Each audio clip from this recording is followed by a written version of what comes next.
All right. Anyway. Doesn't like us. Yeah, here we go. Oh, we're live. All right. Good afternoon. I'm Don. I'm Jamie. And welcome back to the cutting room floor. If you've been with us, we appreciate you if you are. We've been covering Mad Max, George Miller's franchise, which, the only one I had seen going into our journey was Fury Road, which I was very in the middle about. And I know it's a masterpiece and all that, but yada yada. Well, I don't feel that way, okay? And that's okay. There's movies I think are incredible that I know 95% of the population would fall asleep during. So that's fine.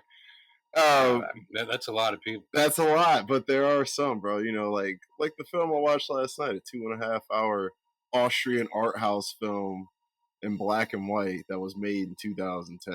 Like, yeah, not many people are gonna. It was incredible though, dude. It was so good. So many themes and interesting characters and religion and abuse and sexuality and all this stuff, bro. You would have loved it. So it was like about the Catholic Church.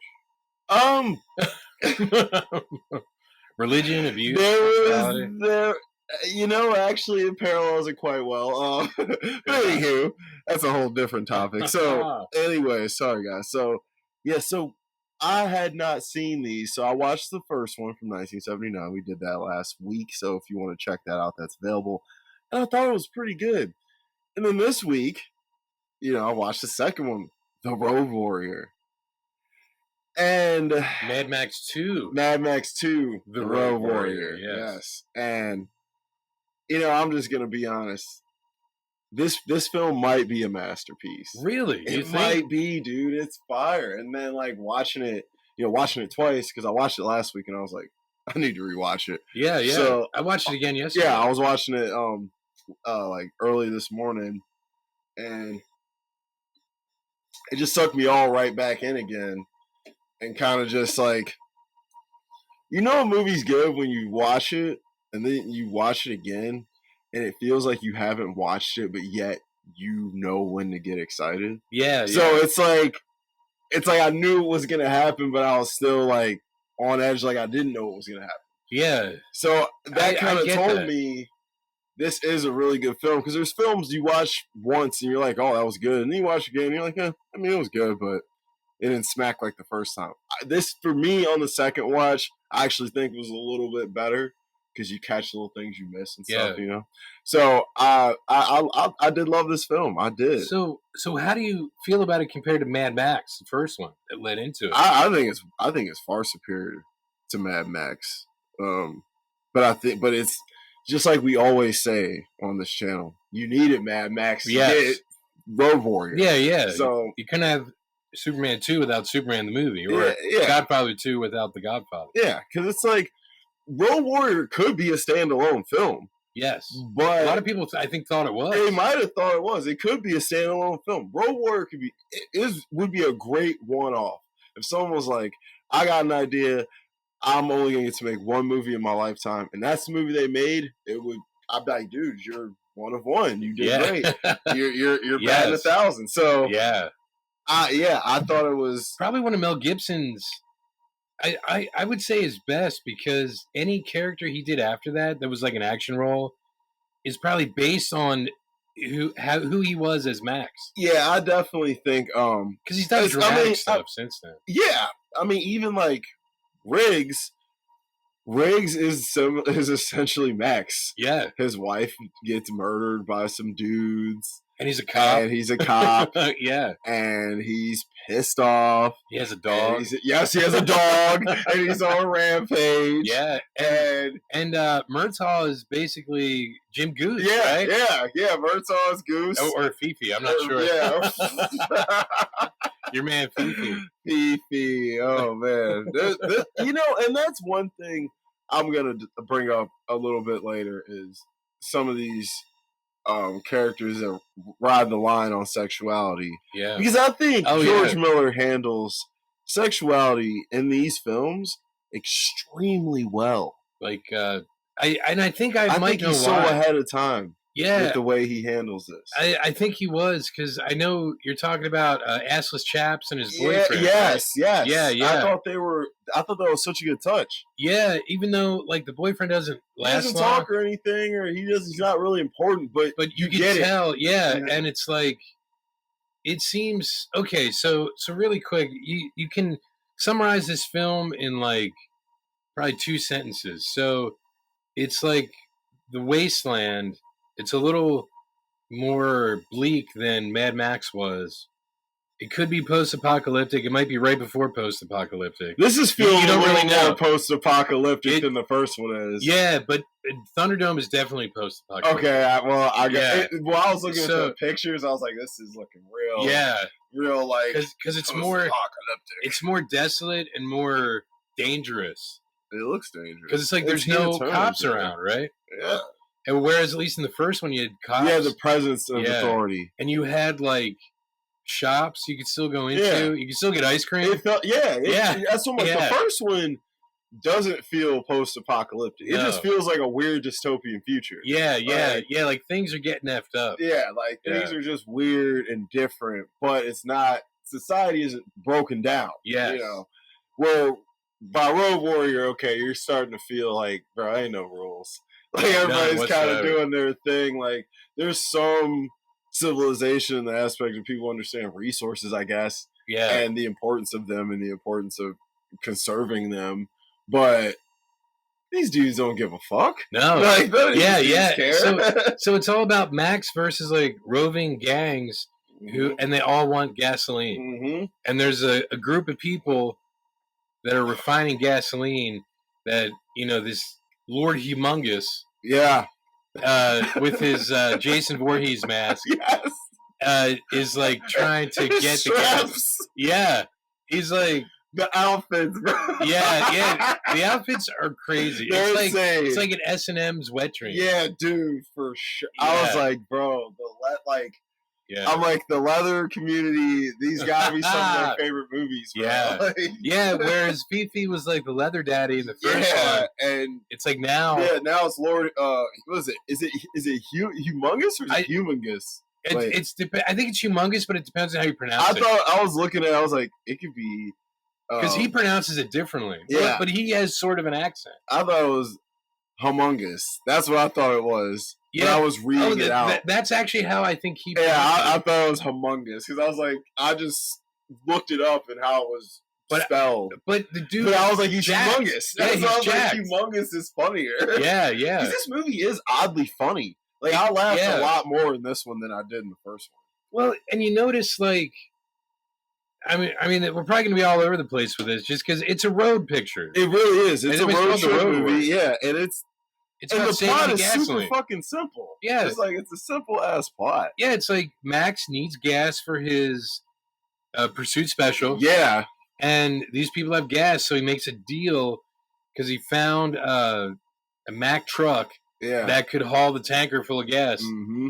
to wherever the hell they needed, so he can get gas for his car. That's Yep. the plot of the film. That's really what it is. Yeah. And bro, like, gas is like hell is scarce because like with that first chase.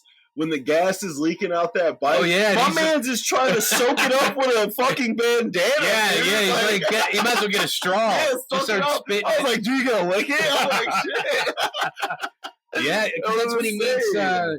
assless chaps, Wes. I think Yeah, his name Wes. That's Wes Wes and- with the and Wes's mohawk. boyfriend, Wes's yeah. boyfriend. is. Yeah. Yeah. So He's like, ah.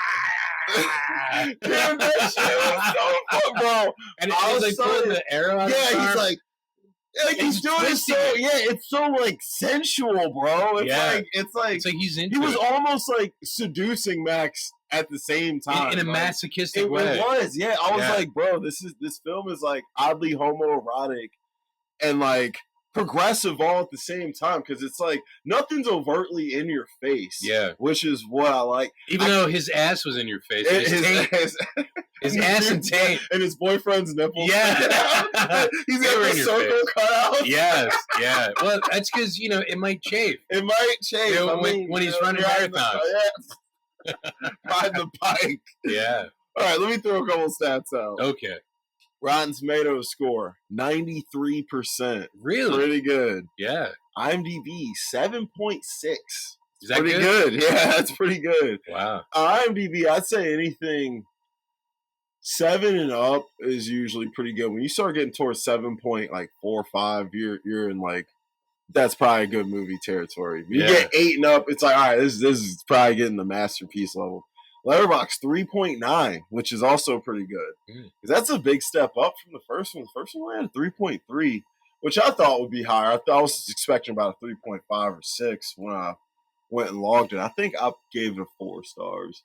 Road Warrior, I gave a 4.5. Really? Yeah. Out of 5, I assume. Out of 5. And like after watching it again. Well, he's a better actor in this film. Because I know it's a couple years later, but really? Dude, I really like this one. I really like this film. Now, this is George Miller's. This and Babe are George Miller's. You really like Babe, bro? don't you? Babe is bro. Watch Babe, Pig in the City, and tell me you weren't fully invested and highly into it and all the characters. It's a great family film. Wait, is Pig in the City the sequel? It's the sequel. George Mills did that one. So, yeah. So you think the sequel is better than the first Babe? No. Because that would be like the Road Warrior effect. No, they're both. Babe 1 and 2 are both masterpieces. I can't pick one. I love both of them for different reasons. Yeah. They're both extremely well done, heartfelt, pull you in, great family films. You can laugh, you can watch it as an adult, a kid, an old man. And it's something that every generation can relate to because you got the older characters and what they're doing. Yeah. You got the young baby animals and you can relate to them. And it's about bringing home the bacon, right? Yeah, it's about. It really is because like, that's what Pig in the City's about. They have to get money to save the farm. Oh, so okay. It really is about bringing home the bacon, and Babe gets lost, so you got to find the pig and bring him home. So it really is bringing home the bacon. So is it like Babe plus Home Alone 2: Lost in New York? Honestly, it really almost. That's actually oddly a good comparison. Really? Yeah, it is. Wow. But I would say Babe 2 is better than Home Alone 2. You know Home Alone 2 is good, but it ain't. You just don't like the fact that my man was in it. In Home Alone 2. Bro, I don't care. I'm obviously talking about Tim Curry. Yes, but I love Rob Tim Curry. Yeah, Tim Curry is great, bro. He is incredible. And it sucks he's like he's all messed up. I mean, he is older though. He is. He's probably like what, 75? 70, yeah, something. Yeah, he's gotta be up there. I mean, hell, Rocky Horror is like 76 or 4 maybe? Yeah, maybe. Yeah. Yeah, Clue was 85. Clue was, I'm like, Clue, and he was like, Annie was 82. Yeah, I'm like, he was at least in his mid 30s in Clue. Yeah. Maybe even 40. Yeah, because he had to have been. He'd be late 20s in Rocky Horror. Yeah, I would think. To be able to do that well, you need a few years of experience. That's not a young man performance. Yeah. That's not like a young guy performance. Unless it's Ezra Miller doing the midnight show. Dude, I love that fucking scene in Perks. Perks, yeah. Yeah, I rest in peace, Ezra Miller's career. Because I loved Ezra Miller, dude. And like, that sucks. Like, because he could easily, if they were really going to do a Rocky Horror remake, it would have to either be him or Chalamet. Oh, yeah. You know what? To play Frankenfurter, it'd have to be one of them. Yeah. But anywho, sorry. Back to the Road Warrior. Yeah. But watch Babe, Pig in the City if you ain't seen it. All right. So the reviews were a lot better for this one. This one is considered one of the top dog ones next to Fury Road in the eyes of the people. Yeah. And I have to agree. I still have to watch Thunderdome, which I will watch next week. And the day before reviews, so it's super fresh. Yeah. But yeah, I'm sorry. This film is just fire, man. It starts out action. You get some weird narration from a character later. It's from a character you're gonna see later. And he kind of just tells you what happened in the first one. Max lost his family. He's going rogue, and he don't give a fuck. Yeah. It was a super gasoline crisis, which did George Miller predict the future? Because gas prices in this movie are just like now. Yeah. You know what I'm saying? Yeah. Like, shoot, I'm feeling like the Road Warrior. Honestly, these films, like, I was rewatching yesterday thinking these are like if The Fast and the Furious was literal. Yeah. That's what these films are. That is what they are. Yeah, because that's what it is. They're using nitro. Yep. To go faster and everything. You know, and it's the early 80s. Yeah, they're very creative in here. That's what I'm like, George Mills, this is... And their designs, like how they like piece together vehicles. Dude, it's sick. And even in like Fury Road, if you look at like... Dude, the vehicle design... Dude, all the aesthetics of Fury Road is fucking great. That I won't deny. Her truck is crazy in there. So, now that you've seen the Road Warrior, do you think Fury Road is sort of like if George Miller like did a Prometheus to Mad Max? That is kind of what it is. Yeah. That really is what it is, because actually. Fury Road starts out, he still has the Pursuit Special. And then it gets fucked up, right? Whereas in this film, you see it actually blow up, so you know there's no reason he should have it. Mm-hmm. So when I watched Fury Road, I'm like, should it be like Fury Road Warrior? Fury Road Warrior. You know what I mean? Because it's sort of like an alternate universe version of Road Warrior. Mm-hmm. That's what I take from it. Even though some people think like I think I text you like it's the feral kid grown up just taking on Max's identity. That would have been cool. Because the kid doesn't really have a name anyway. Yeah, feral kid. That's his name. But it wouldn't make sense because like. He even says at the end he becomes the leader of the Northern tribe. He becomes the leader of the tribe. So so I don't know if that's like a legitimate thing or if it's just fun to think about. If it's like an alternate reality, the multiverse of Mad Max, like he could have gone in this direction instead, and this would have happened.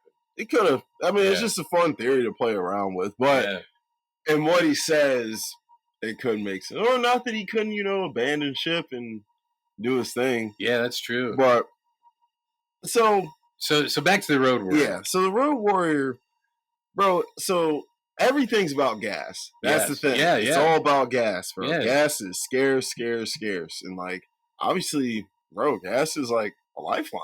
Yeah, we run on gold. It. Yeah, I'm like, we run on it. That's why they call it, oil's liquid gold for a reason. Yeah. So, black gold. Yeah. Like, unfortunately, like, our lives kind of would halt quickly if we lost our gas lifeline. So it is important, and this movie shows that. And it's odd because this movie kind of parallels today, like I said, with how valuable gas is.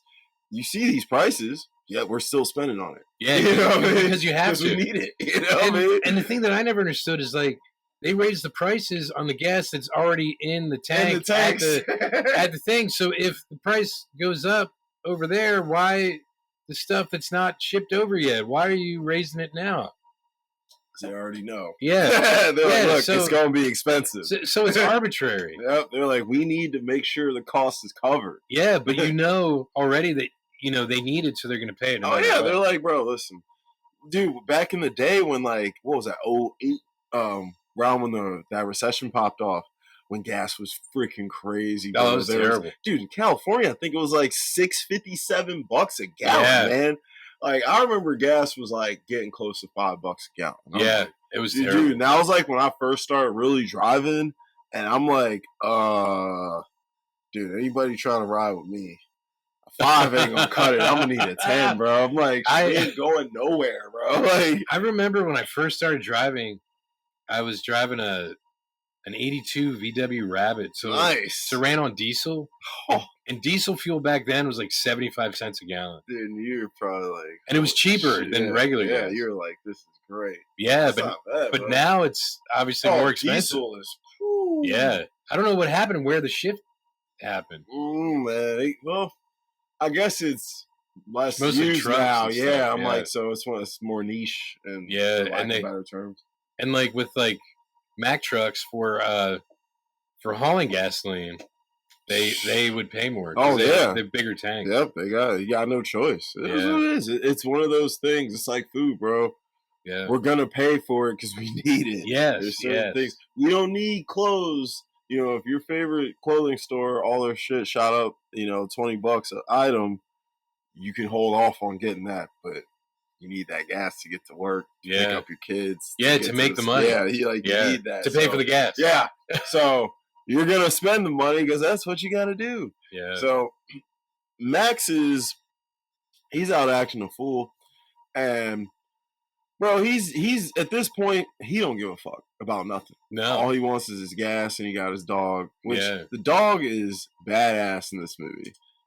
He's funny. The dog is actually funny.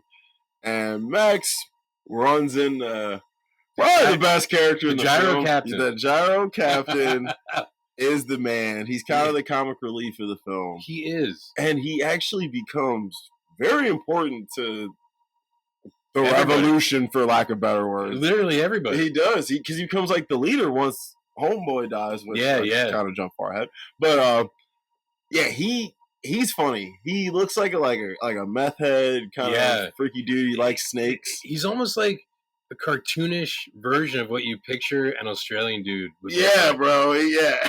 Yeah, Bruce Spence is the actor. Spence, yep. I don't know if you ever saw the show Legend of the Seeker. It was on maybe like 15 years ago or something on ABC for like 2 seasons. It was done by the guys who did Hercules and Xena. Okay. He played like an older wizard type of guy. Oh. And he actually looks the part. I mean, he probably does. Yeah, now that he's older, he looks like he could be like an old medieval wizard. He was great in this. Yeah, he was. I was very, very impressed with him. He was definitely my favorite character in the film. He was funny. He was brave. He was smart. He wasn't an ass. No. He kept his word on shit. And, bro, he saves the fucking day. Like, he saves Max's ass, bro. He does. Yeah. But, yeah, and I felt like I was watching MASH during that scene, right? Yeah. That's funny as hell, bro, because... Yeah. So, they... Partner. Yeah. So, Max and him, of course, they first meet, they beef. Because Max takes his snakes, and he's like, no, these are my snakes. And he jumps out the ground. Yeah. Like, he's like in the ground. Yeah, and he has the stuff stuffed in his nose so he doesn't breathe in dirt. Yeah. I was like, what the fuck? Yeah, like this dude knows what he's doing. He knows what he's doing. That's what I was like, he is pretty slick. And so... And wearing, like, women's clothes. Yeah, I'm like, bro, he had, like, purple tights on. Yeah, and, he's, like... yellow, like, I don't know what he had on, bro. He like a tutu or something? Yeah, he has some gear. That's what I'm like... And, like, ballet slippers? Yeah, I'm like, but you really... You don't even... You see it, you're like, okay, and then you just... That's him. Yeah, You're rolling with it. And so Max and his dog are kind of beefing with the captain, but they cut a deal. And he because he's the one who tells him about the gas. Yeah, he tells him where the gas is. Gas all you want. Yep, all you want, man. Yeah. So he tells him about the gas. Max and him, they go check it out. He's like, hey, I kept my part of the deal. You gonna let me go? He said, I didn't him up. Yeah, he said, I didn't say I was. He said, the agreement was I'd let you live. So I reckon you got a deal. But they end up becoming friends because Max and him end up seeing some crazy stuff go down. Oh yeah, at the compound, and you see the gang, dude. It's like a Clockwork Orange type of scene when the gang. If you ever seen a Clockwork Orange, Alex's gang, they go to this, I don't know, if like a theater or something, and there's a gang there already doing things and that you don't want to see being done to certain people. And they just kind of beat the shit out of this gang, and I'm thinking they're going to help this woman and stuff, and no, they just take over and resume. And that's what the scene reminded me of. I'm like, George Miller was watching that scene when he framed this scene, because the way the girl looks and the way they're taking her clothes off, and it reminded me so much of that scene from Clockwork Orange. It was probably supposed to. And I'm like, everyone loves Kubrick, so because look, they had that milk bar in Mad Max. That's what I'm like. I really do think George Mills was watching Clockwork Orange. Now that because you brought that up last episode, and I didn't think about it that way, but after watching Road Warrior, I'm like, yo, he was right. He was watching Clockwork Orange. Just the way that whole scene is framed. Yeah, because they're futuristic gangs in Clockwork Orange, too. I'm like, Clockwork Orange is futuristic. It's weird. It's not post-apocalyptic, but it is definitely a weird dystopian future. Yeah. So, I mean, these dudes, they're going crazy. And you're like, bro, what is up with these guys? Like, who are these guys? And they finally, Max comes through and he helps them out. and he saves the one guy. They unfortunately kill the girl. He saves the one guy, and the guy is like, bro, I need you to take me back. He's like, look, I want some fucking gas. And he's like, bro, you take me back, all the gas you want. Yeah. And he's like, all right. So they take him back, and he meets the what do they call it? The gang, the guard. I was just calling them the Guardians because they protect the gas. But I don't know. I couldn't remember what their gang was called. It doesn't really matter.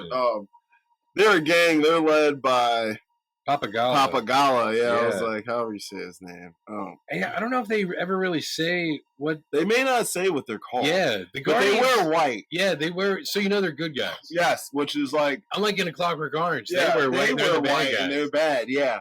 Which in this film, it's the colors choices on the people are quite important because that's why they think Max is bad. Yes, because he's wearing black. Yes, and he looks like a villain. Yeah, and they're all wearing white, and the Humongous Gang or Humongous, whatever the fuck you want to call them. I like Humongous better just because it's funnier. Yeah, but their gang they're wearing all black or flesh color because a lot of skin showing. Yeah, some guys just wear straps for outfits. Yeah, and I just don't.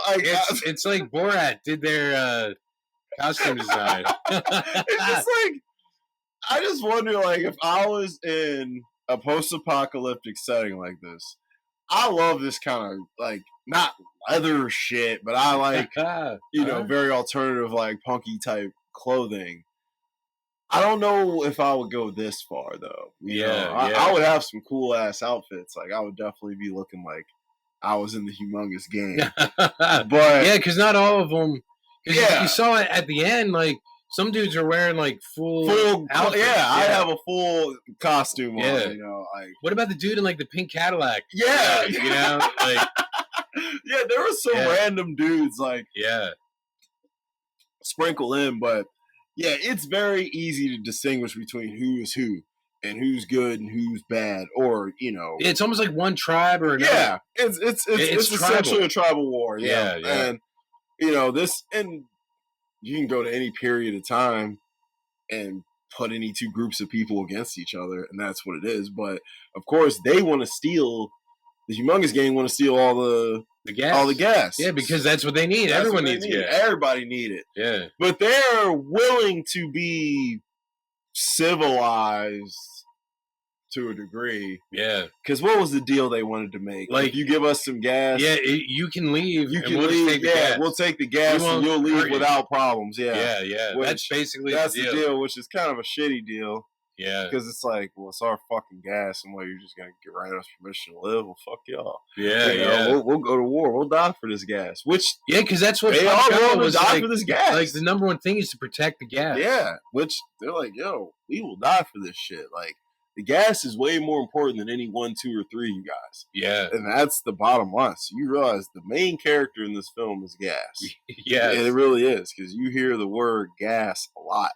And you see it a lot, and like I said, right off the rip, we're not talking about Donald Trump at trial either. No, we're not talking about gas. Yeah, no, they're not. No, lighten it up. No, he's sorry, gross. So right away, like I said, when he's trying to soak the shit up with a fucking old bandana off the ground, I'm like, okay, this is worse. Yeah, like anything, and he doesn't care if it's. He don't care. He put a plate down. Yeah, I gotta get everything. With that, like, but he had those tanks in the back of his car. Though. He did. He was ready. Yeah. I mean, but you gotta have gas. You want to keep moving. You don't. I feel you don't want to stay in any one place too long, bro. Yeah, that's what it seemed like. Because gangs will come. They will come, and they're gonna kill you. You know what I mean? Yeah.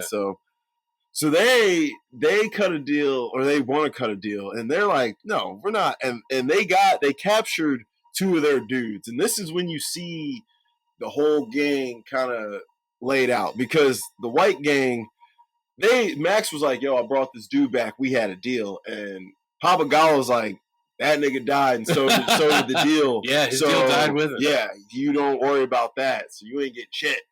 And Max is like, well, goddamn, bro, come on, bro. Like, shit, I'm sorry your girl died or whatever, but you know what I mean? Like, hook a brother up, at least get a gallon. They couldn't spare the homie a gallon. Yeah, you know what I mean? At least he brought you your man so you can bury your dead.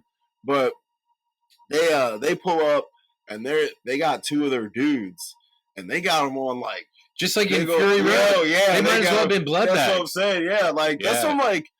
I feel like he did take what worked in Road Warrior and applied amped it up. Road. Yeah, he was like, because he was probably sitting back. He probably watched the original three and was like, Road Warrior's the one. Yeah. If I'm gonna make another one, I gotta if I'm gonna reintroduce it. If I'm gonna reintroduce, this is the one I need to kind of focus on. Yeah. So they're on there, and these guys are screaming like, yo, they're essentially like, we don't care if we die. Don't give these motherfuckers shit. Don't give them no gas.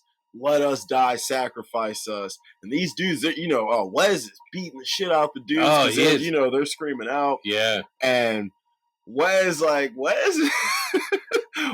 funny. And Wes actually made me laugh a lot.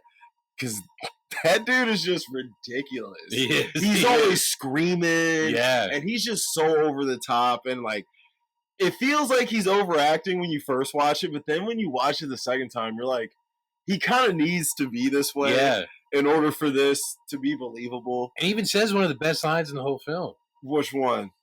You can run, but you can't hide. But you can't hide. Yeah, he does. Because he's kind of right. He is. Because he's like, look at all this open road. You can keep running, but we're going to cross paths again. And I guess that's the big fear and why you need the gas, because you got to keep running. You got to keep running. Yeah. It's like, you have to keep running. Or keep your engines running. Yes. Like, there's a 21 Savage song. It's called Running. There's a line in it. He said, all my cars, they be running, running, running. That's the theme of this movie. Keep the vehicles running and don't fucking stop.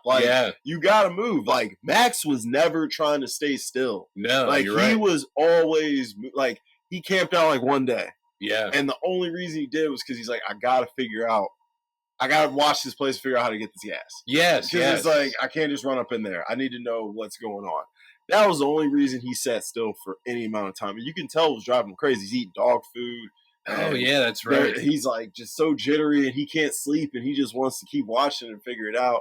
And one of the funniest parts was when Max threw the can of dog food to the dog, the little scrap leftovers, and the captain tries to take it from the dog, and the dog starts barking at him crazy. That shit was so funny. Yeah, I'm like, don't try to take from him. But I was wondering, wouldn't the gang have heard the dog barking? They were kind of far away. Were they, though? It's loud, bro. They're loud, bro. They're all making all kinds of noise, bro. But they're wasting so much gas. They were wasting a lot of fucking gas, dude. Yeah. I'm like, y'all guys who need gas. Yeah, I'm like, y'all are really burning fires and all kinds. I know you're using gas all over the place. Yeah, it didn't make any sense. Burning gas. They had shit generators probably on all night. Yeah. I'm like, counterintuitive. So you're right. I didn't even think about that, but they definitely, that's a good nitpick, because they definitely were wasting fucking gas. But you probably have few nitpicks for this film. I didn't have any. Really? I didn't have any. I couldn't think of anything that really bothered me. I thought another going back just a bit, funny scene with the dog again though, because the dog is great, is when the dog's holding up the captain in the car on the way, and he's got the bow where if he pulls it, it'll shoot him. And he sees the rabbit outside the window. And the captain's like, and the dog just looks, and he looks back, and I'm like, dude, this dog is so well trained. I'm like, that's insane. I was nervous for him. I was like, shit. I was like, and you don't really know how much time has passed between Mad Max and this. You don't. It could be years. Yeah. It could easily be 4 or 5 years. Yeah. I think it's at least. Because Max has a little bit of... He got some, blonde gray thing coming in. I don't know if he died. It looked blonde. Yeah, but I don't know almost. If he died that, or if it's I don't know. He looks different. Yeah. He aged him a little bit, and he gave him he definitely made him look grittier. He looked far more clean cut. Yeah, he's more mature. And yes, he looked far more young and he just had that wet behind the ears look and feel to him in the first one. This one, he feels like a seasoned vet. Yeah. So these dudes, excuse me, Oh, sorry. Wow. So of course the white guys are like, yo, screw the black guys. Not their outfits. The colors of the outfits. Yeah. There are no black people in this movie. Yeah, no. But I don't think there's one black dude in this movie. So they're the white dudes are like, yo, F these dudes. We ain't rolling with them. So Wes is going crazy and acting a fool, and he's on his bike, and he thinks he's hard stuff, and he's got his boyfriend with him. And bro, the feral kid pops out of nowhere, and this kid has a metal fucking boomerang, and he throws this shit at Wes, and Wes sees it and moves, but unfortunately, his man's doesn't, and that shit cuts him in the head, Oh, bro. God, yeah. I was like, yo! And of course, Wes goes nuts, bro, which understandable. And this is what I want to touch on. I thought George Miller, I thought he handled Wes and his boyfriend's relationship for 19, what was it, 81? Yeah. Like, I thought he handled this brilliantly. He showed us that in a world like this, because honestly, you can compare this to being in jail because this shit sucks. Yeah. And everything's limited. The people you're around are limited. He shows us that love can be found in weird ways. Yeah. 10 years ago, Wes probably wouldn't be with a man. Yeah, 10 years before this. Before this. Film, yeah, he probably wouldn't be with a man. No. But now he's clearly fallen in love with a man. And, you know, I myself have no attraction to men, but I can't sit here and say that certain people in a given situation, their feelings may not shift that way. Yeah, yeah. And I think George Miller put this out there for us without slapping us in the face with it. Yeah. Because he doesn't mention anything about it. He never calls him his partner, boyfriend, nothing. You just can tell. You know it. You know. Like, two men don't ride on a bike like that together. Yeah. You know what I'm saying? Yeah. You know what it is. And he wouldn't care that much if it was just... yeah. Like, if it was just another one of the lackeys or another one of his gang, like, he clearly was pissed. And you know, and he confirms all this with what my man Humongous says to him. He has a conversation because Wes is ready to go apeshit, which if he does is going to ruin everything that they've been trying to do. The whole reason they're there to talk to these guys. Yeah. And Wes, or Humongous is like, listen, bro, I understand. I feel you. Like, I understand your pain. We all lost somebody. But now is not the time. In a nutshell. Yeah.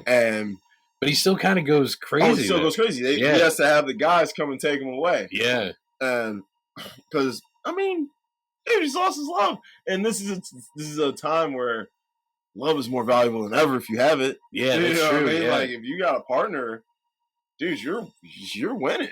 Yeah. But then again, you also make yourself far more vulnerable and at risk because you have something to lose, something big to lose. Yeah, that's true. If you're by yourself, what are you going to take from me? You take material possessions? Fuck them. Yeah, because I guess that's the thing about Max. Like, he's already lost everything, so he has nothing to lose. He's nothing to lose. He don't care.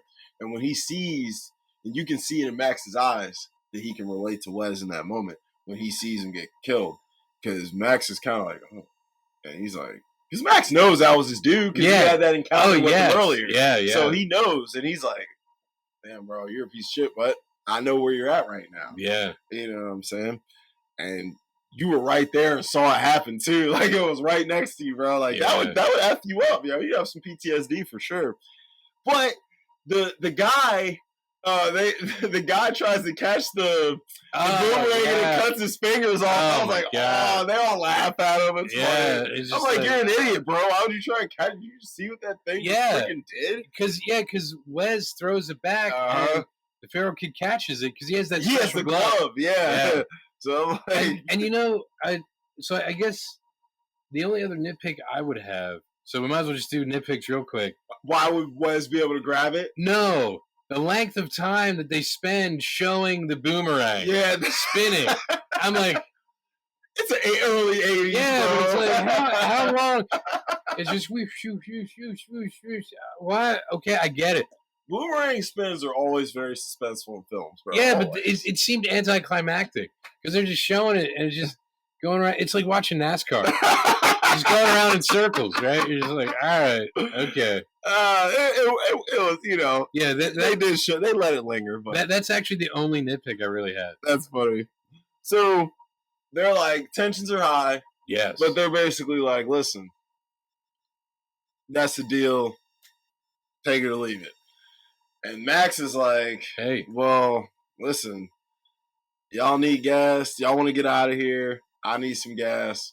Let's cut a deal. Yeah. And he's like, listen, y'all need something to get this shit out of here. Yeah, the only way you're leaving is if I can help. get you this truck. Yeah. So they cut a deal. Max can get him a truck to take the tanker out, and they're gonna give him, what was it, two big old things, I think and all he can carry by hand or something. Yeah, I think the ones that are in the back of his car. Yeah, fill my joints and all the ones I can carry by hand. Yeah, that's what was the deal. So he was basically like, everything, fill my car up essentially, and I ain't talking the tank. Yeah, you know what I'm saying? Yeah. Like I want to be dry. I want gas spilling on my head. Yeah, like that's basically what he's like. Bathe it. I want to. Yeah, he's like basically, bro. I want to be surrounded. Yeah, he wants to do like the flash dance. If someone's breath is hot near me, I want to be set aflame. Yeah, like, you know what I'm saying. So that's what he wanted. He wants to be a flamer like Webb. He definitely. Yeah, or the Human Torch, whichever one. Yeah, maybe more like the Human Torch. But so yeah. Anywho, so he goes out and he's like, I'm gonna get this truck. And I think he thinks it's going to be a lot easier than it is. Oh, yeah, because he has to carry the gallons and the fuel on, like, a metal rod. Yeah, it's like a rod on his back. Like, he's a freaking, like, he's training for the freaking Olympics. Yeah. And I'm like, dang, all right, Mel, I see you, getting swole on us. And his accent is still bad, but it's a little better. It's better, yeah. It's a little better. It didn't bother me as much in this one as the first one. He still don't talk that much in this movie. No, Max is a very silent character because there's really no need. Yeah, there's no need. But he does feel like the main character in this one. Yeah. Where in the first one, like I said, it felt like Goose for like the first hour. Yeah. And then once he gets mad, then it felt like it was his movie. But this feels like Mel's show. This really is one of his best performances, I would say. Like this, Lethal Weapon 2. I'm sorry, Ransom. I think that's like 96 maybe. Is that a Ron Howard movie, right? Yeah, bro. Yeah. That John's fire. He's good there, too. Like I said, I love what women want. I always love what women want. Whatever. But I definitely, I do like him as an actor, but I do think his talent does lie in directing. I think that's where he really shines. But that's, Mel Gibson is a talented-ass dude, bro. Like, he is one of, like, he's worked with some of the best directors. That's what I'm saying. Like, if he's a good director, it's kind of like George Clooney. Yeah, bro. He's worked with so many great directors. Of course, he's a great director. Yeah, I'm like, I'm shocked he didn't do more directing because, like, Ides of March. When I saw that, I was like, I can't believe Clooney directed this. Like, that's kind of. I'm telling you, man. Confessions of a Dangerous Mind. I still gotta watch Sam Rockwell. That's why I love Sam Rockwell. Dude, he's the man. He's been the man. You already know. Yeah. Sammy rocks. But so.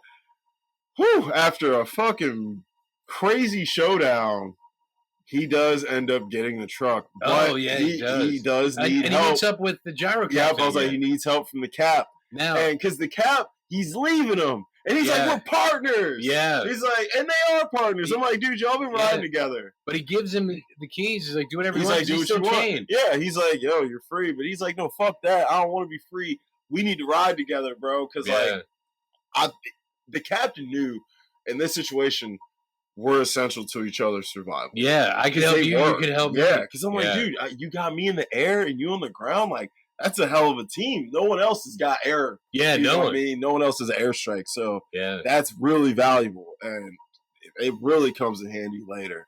But with his help, he gets the truck. They bring it back, and so. He's like, Papagallo, barely. My God. That's what I was like, yo, by the time they get this thing, they ain't gonna freaking run. I was like, I'd be like, yo, the deal is the motherfucker got to run. But, also, because you were talking about, like, George Miller's representation with, like, the LGBTQ community, the one dude, the mechanic is crippled. Yeah. But he finds ways to be mobile. Mm-hmm. But he's like the most essential guy. He is. He's mechanic. I didn't even bring that up either. I'm like, dude, George Mills was definitely not ableist or homophobic. No, not at all. Because I would love to sit down with that dude and like just kind of see where his head was back then. Because like he was a doctor. So he was already very well educated. Yeah. So he started out as a doctor and would see like all these people, I guess, coming in with all these wounds and stuff, I think from like crashes and everything. And that's where a lot of Mad Max came from. Stuff he would see Mm. in the emergency room. My man's was a fucking doctor and then fucking Yeah, and then became a director. film director, a writer and a film and like director. your first like major film made $100 million in '79. Yeah, Like, and he was a doctor. dude was a genius. Dude, George Miller's IQ is probably insane. Yeah. He clearly very well educated and believed that people are people. I think he definitely believed that, and I thought that was really cool. Just like you brought up the mechanic, so and I really like, and same thing with women, like the the white chick, the chick in white who's very reluctant of Max. What's her name? I honestly forget her name, but she because she was on like the Warrior flamethrower. That's what they call her, Warrior Woman. Yeah. Warrior Woman was, she was in power. She had authority. Yeah, and she was after that one scene. She's like, "I'm sorry, I misjudged you." Yeah, but I misjudged. Yeah, she's like, but she was because of what he's wearing. Really. Yeah. She was calling some shots though. Yeah, her and Palagallo were like the two main. And think about that too. It's another thing, like judging someone off of appearance. Yeah, like she and everyone else too was like, this guy's black. He's bad. Yeah. Not black, but he's wearing black. Yeah. This guy's wearing black, he's bad. And that could be a metaphor for skin color, for appearance, the way someone's dressed. People judge people for all sorts of things, even more than just skin. Like, people see somebody, what they're wearing, and they make all kinds of assumptions about. You mean like a red MAGA hat? Yeah. That particular piece of clothing will definitely make people think a way about you right off the rip. They just already know a lot about where your mind might be. But yes, that is a great example though. Of a modern. Yes, of a modern thing, So I think he really hit a lot of good themes there with that. Yeah, you're right. In hindsight, he was more progressive than you would think. It's far. Wow. Man, I might have to do a solo review on this film and hit the themes on it. Yeah. Just a theme review. But so they get back and the homie Papagala, or however the hell he says his name. I think a weird name. Something like that. It's you're right. It's however you said it was right. I said it's Papagala. Oh, it is Papagala. Yeah. I mispronounced it previously. I was like Palagallo, but I was like, whatever. Yeah, Papagallo. Papagallo, he's like, yo, bro, you're the man. After that, they're like, yo, you're the dude. Yeah, you're gonna drive this. We need you to drive this for us. And homie's like, yo, we going to paradise. Yeah. He was like, look at this place. It's palm trees, the old guy water. And he says one of the best lines in the movie. He said, only thing there is to do is breed. You know what I mean? I'm like, yeah. And he's smiling when he's telling him that. And that is important. Yeah, because you got to keep the pop. You got to. Because everyone's dying society popping, right? If I'm Max, I'm like, I got dibs on the Warrior Woman. Yeah. You know what I'm saying? Like, she was pretty cute. But, because the captain, the general captain was blonde. He had the little chubbier blonde one. She wasn't chubby, but she had a baby fat face. Yeah, like that round face. Yeah. But he was trying to spit game to her, and she shows her loyalty because they were about to run off. Yeah. And she was like, bro, I can't leave my family. And I'm like, I respect that. And he did too. Yeah. He's like, and it's a good thing they didn't. Yeah, dude, if they would have left, this mission probably would have failed. Dude, the captain is like, dude, he's really essential to this completion of the mission. Yeah, and you don't think, because he seems like such a goofball. He is a goofball. Like, he does. Like, he comes off like I said, he feels like a drug addict at first. Like, the dude jumps up the ground. He's got snakes. He's acting weird. But then you're like, he's funny. And then it's like, he's charismatic. And he's actually like, he cares. Like, he cares about Max. He's like, bro, you're the homie. Like, we're homies. So he's like, yo, I'm not driving. I'm getting the F up out of here. Give me my gas. I'm bouncing. And even Papagallo's like, he's a man of honor. Yeah, because he's like, fulfilled his contract. Because the other homie's like, well, we can't just let that motherfucker leave, right? We're going to at least take his car. He's like, no, he fulfilled the contract. He's a man of honor. He deserves his freedom. And I'm like, and that's when I was like, Papagallo's a good dude. Because I thought they were going to try some shit. Yeah. Because I'm like, in my thought, I'm like, no one can be trusted.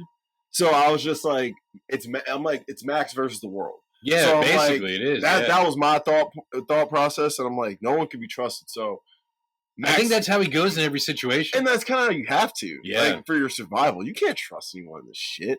I wouldn't trust the old lady with apple pie in her hand. I actually would run away from her. Yeah. That's a lure. That's a trap. You know, I'd probably trust the guy holding the pistol more so than the old lady with the apple pie. Yeah, because at least that's in your face. That's in your face, and you know his intentions are bad. This old lady, she's gonna try and get your guard down. Yeah. But yeah, so Max is kind of like, I trust no one, but it does show you that the white guys are actually honorable in that sense. At least they can keep their word. Yeah. And so Max is like, no, I'm out. Peace.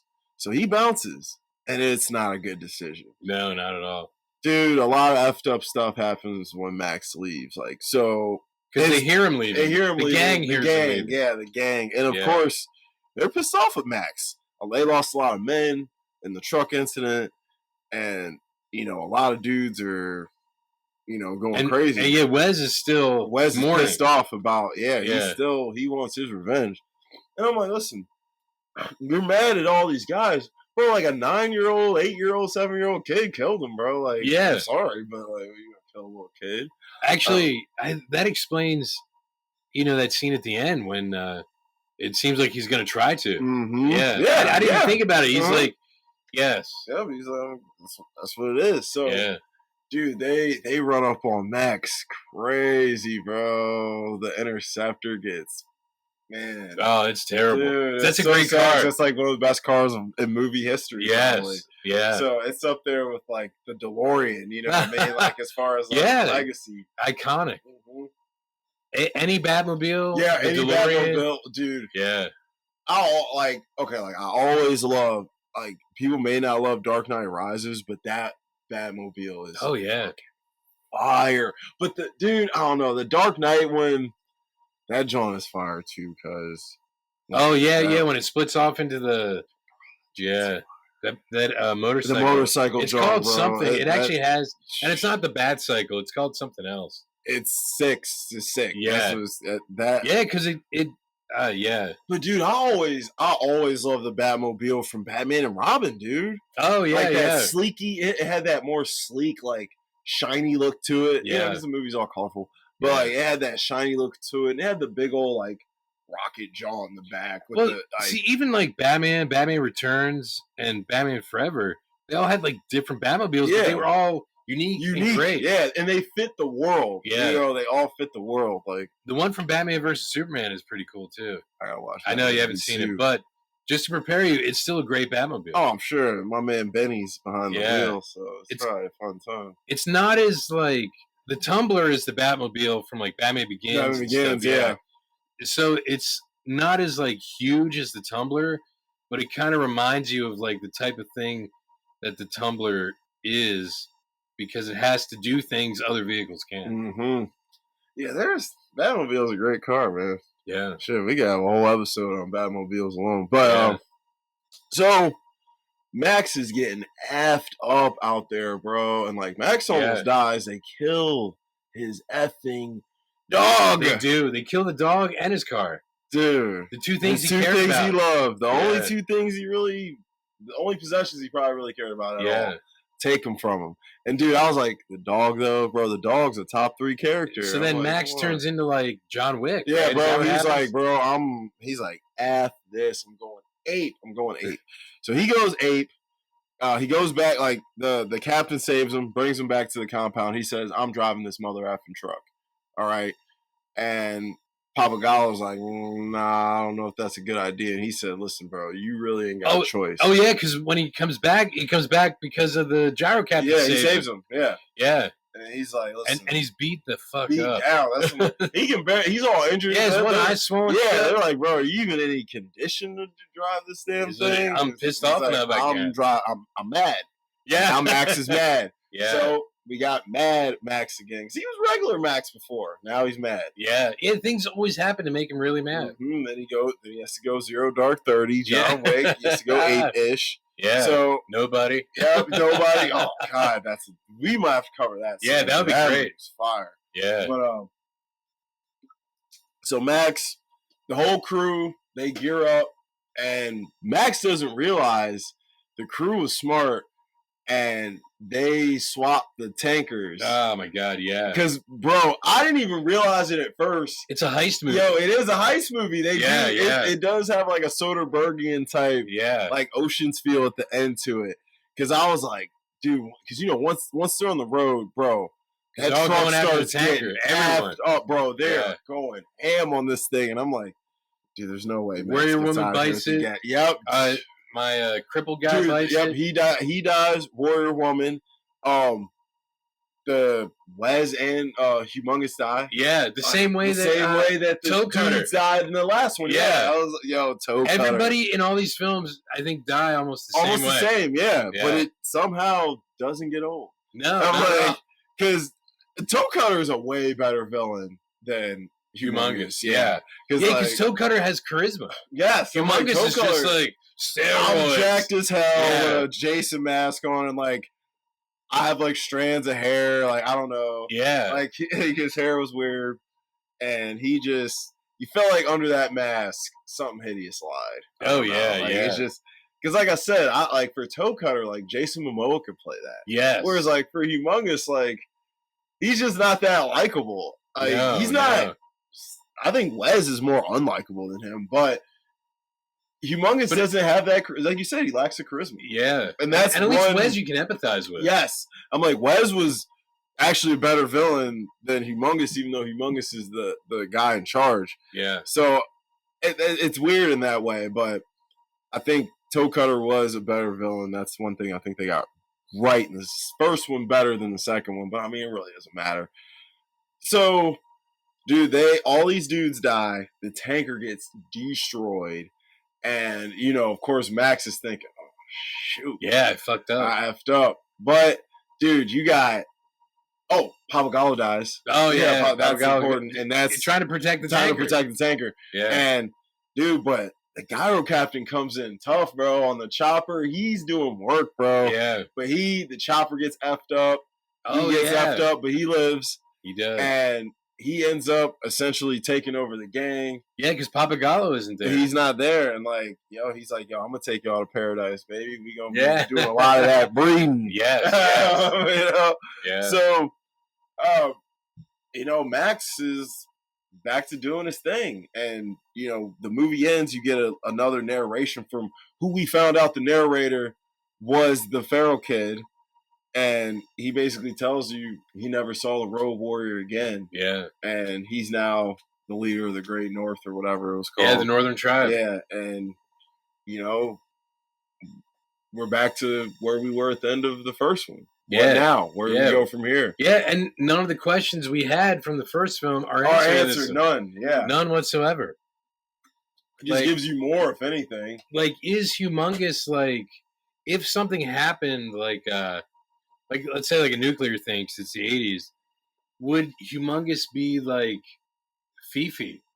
Because Fifi was jacked. Yeah, he was. Yeah. Yeah. You don't know. You don't know. Because the mask is covering you. Bro. I know, I just blew your mind. You just flipped me on my head, cuz. Yeah. That is I only just thought of it just now. Crazy. Because, and he's probably like, I can't unmask myself to Max. Yeah. Because it will ruin everything.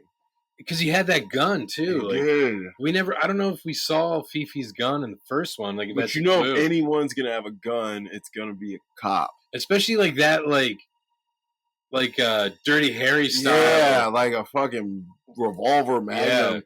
Because Max had a gun. He was a cop. Mm-hmm. A lot of these other guys didn't have guns, bro. Arrows and shit like that. Like, it was more like crossbows. They have more like kind of less firearms, more hand weapons. You got to kind of be skilled in to use. Yeah, there's not a lot of people who have guns in these films. No. Vehicles are more weapons than anything. Yeah, they are, because that's what they kill people on. Everyone dies on cars. Yeah, everyone dies in or on a car. Yeah, like for the most part. Not too many people actually like just flat out get murdered. No, like it's like outside of like the dude's boyfriend. Yeah, and That's really it. Everybody else pretty much dies. Yeah, in because of a vehicle. warfare. Yeah, I was like, yeah. it's insane. Yeah, they are the weapons that's of like war. they really are. Like they're essentially tanks. Yes. So yes. I mean, that's where we're at, and then like you're left like wondering what's next. And it's a great. The way it ends is perfect because it's like that could be it. If we don't get anything else, this was a great fun time. Yeah, but we could expand on this if we wanted. He ended this perfectly. Yeah, it's almost like the feral kid, whatever his name is telling the story to like other, like it's like now an oral tradition. Urban legend. Yeah, talking like about the Road Warrior, bringing it down like the story of the Road Warrior. Yeah, and that's kind of cool. And it's like this is how we got here because he's like, now he's turned into like Max, the type of like Christ figure that like Toe Cutter seemed to be in the first one. Yep. Because now, like, stories about him are starting to circulate, and what he did, and how he helped people. Yeah, the miracle of the gas, right? I mean, it sounds dumb to say, but that's really what it was. Because it got them to freedom. It's insane, and that's actually George Mills was on to something here. I think he was really on to something here with these original ones, and maybe about like how society comes up with their. I don't want to say urban legends, but like just legends in general. Yeah. So, because you have like in America, you have like Paul Bunyan, or even John Henry. He was a steel driving man, right? Yeah. Stuff like that. Like, and people that actually lived like, well, I know they probably were real people, but obviously the tall tales that came with them. But you have like what Daniel Boone, David Crockett, all those stories that end up becoming more than what reality was. Yeah, I mean, it's essentially the story of Christ. Yeah, you know what I mean. Like, Christ is the ultimate, obviously, the greatest story ever told, or whatever. Because pretty much everything can go back to it. Yeah, it's essentially the story of Christ has been passed down through generation. People live by it. Yeah, and this would be essentially their Christ story in that world. Well, they always say like Jesus is the answer, and you can always test that by like asking your parents to borrow money, because the answer is usually Jesus. My